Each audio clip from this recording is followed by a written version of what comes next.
alleged to have committed an offense of murder.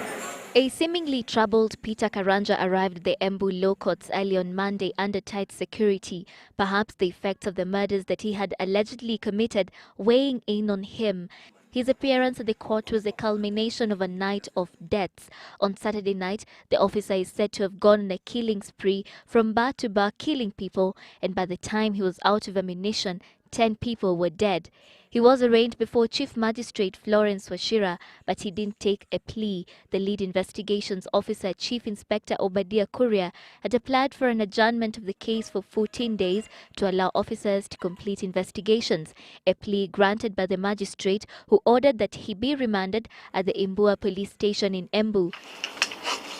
The weight of the case has not escaped the attention of the Internal Security Ministry. Minister Professor George Saitoti says that the officer was traumatized since he was suffering from an incurable disease. You can have somebody mentally deranged, or maybe psychologically for that matter, disturbed.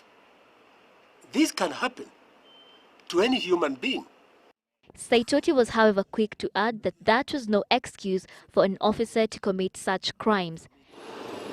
Meanwhile, the Siakago Trading Center at the foot of Kiangombe Hill is almost a ghost town, one that is slowly coming to grips with that fateful night.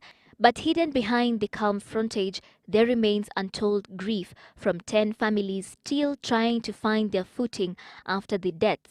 Margaret Wanja looks lost in thought, perhaps trying to replay the last moments she had with her 25-year-old daughter Linda Ngendo. Linda was a shopkeeper at the trading center. Haya, Saturday asubuhi niliamka nikaenda kazi huko Siakago. Haya, tukuona na yeye.